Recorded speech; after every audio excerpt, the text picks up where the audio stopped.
শোনো ভাই, এই ভিডিওটা শুরুর আগে আমার এই ফাটা বাঁশের মতো গলা নিয়েই দু লাইন গান হবে। স্বজন বন্ধু ছাইরা এসেছি, এসেছি, স্বপ্ন তোমায় লইয়া দেখেছি, দেখেছি। ভাই, আমাদের ইমোশন, এই দেশু জুটিটা আমাদের ছোটবেলা, স্কুলে যাওয়ার আগে গান, স্কুল থেকে ফিরে এসে গান, সন্ধেবেলায় পড়তে বসার আগে গান, পড়া থেকে ওঠার পরে গান, সারাদিন গান। এই জুটিটাকে দেখতাম, সঙ্গীত বাংলা মানে এই জুটিটা ছিল। এই জুটিটা আমাদের ছোটবেলা, আমাদের ছোটবেলা এই জুটিটা। আর এই জুটিটা শুধু আমাদের ছোটবেলা না, আমাদের পরের যে জেনারেশন, মানে 2000-এর যারা কিড ধরে নাও, বা 2005-06 যারা জন্মেছে, 2010, 2012 এই সময় যারা জন্মেছে, তাদেরও পছন্দের জুটি এটা, দেব শুভশ্রী জুটি। ধূমকেতু আজ থেকে 10-11 বছর আগের একটা সিনেমা ছিল। সেটা যখন 10-11 বছর পরে বড় পর্দায় রিলিজ হলো, মানুষ বুঝিয়ে দিয়েছে কাকে বলে ক্রেজ। আমরা দেখেছি, মাঝরাত্রিবেলার শো হাউসফুল যেতে দেখেছি ভাই। তাহলে এই জুটিটা এত বছর পর এখনকার একটা সিনেমা নিয়ে আসছে, তাহলে কি হতে চলেছে বুঝতে পারছো? এবছর দুর্গাপুজোয় টলিউডে তোলপাড় চলবে। এখনো যারা আইডিয়া করতে পারছে না, তারা আইডিয়া করা শুরু করুক।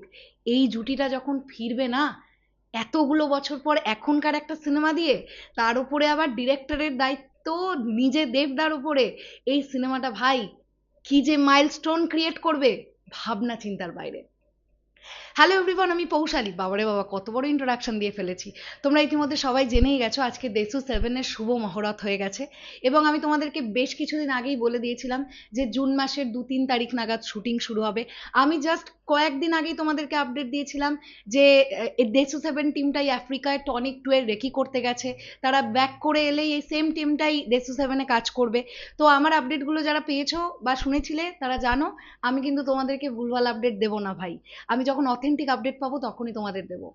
মজার বিষয়টা হচ্ছে, অনির্বাণদা এই ছবিতে আছেন, এটা একটা স্পেশাল ঘোষণা এসেছিল, আমরা পেয়েছিলাম। এখন আমরা দেখতে পেলাম কাঞ্চন মল্লিক আছেন, রজতাভ দত্ত আছেন। মানে স্টলওয়ার্ড অ্যাক্টররা অনেক দিন পরে আবার একসঙ্গে একটা ছবিতে আমরা দেখতে পাবো। অনির্বাণদার মতন অ্যাক্টর, কাঞ্চন মল্লিকের মতন অ্যাক্টর, রজতাভ দত্তের মতন অ্যাক্টর, কি হতে চলেছে তার সঙ্গে সবচাইতে বড় ব্যাপার হচ্ছে দেব শুভশ্রী জুটি। স্যাভি গুপ্তা পোস্ট করেছেন, স্যাভিদা এই সিনেমার মোস্ট প্রবাবলি মিউজিক ডিরেক্টরের দায়িত্বে আছেন, স্যাভিদা নিজে পোস্ট করেছেন। আজকে তোমরা দেখেছো শুভ মহরতের পাশে কাট আউটটা দেখেছো দেবদা এবং শুভশ্রীদির? কাট আউটের সামনে যে ক্লিপবোর্ডটা, ওই পুরো ব্যাপারটা কিভাবে করা ছিল দেখেছো? এতদিন অনেক সিনেমার শুভ মহরত দেখেছি আমরা দেব এন্টারটেনমেন্ট ভেঞ্চার্স এর অফিসে। এই সিনেমার শুভ মহরতটা আরেকটু লার্জার মনে হলো না? আরেকটু বড় মনে হলো না?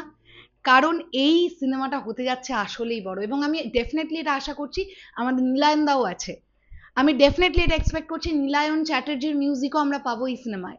আর দুর্দান্ত একটা কিছু হবে। একটা গ্রুপ ছবিতে আমরা সকলকে একসঙ্গে দেখেছি, সেখানে নীলায়ন দাকেও দেখতে পেয়েছি। আর দেব শুভশ্রীদিকে একসঙ্গে দেখতে কি লাগছিল ভাই! White colour, off white colour ড্রেসে কি লাগছে ভাই দুজনকে দেখতে, মাথাটা ভাই পুরো বমকে যাবে।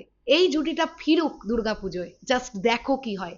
কে আসছে কে না আসছে আমি জানি না, আমি এটুকু জানি এই জুটিটা এখন এসে বুঝিয়ে দেবে এই জুটিটা এখনো কি করতে পারে। শেষ করলাম ভিডিওটা, আসছে আবার খুব শিগগিরই। তাহলে এখনের জন্য টাটা।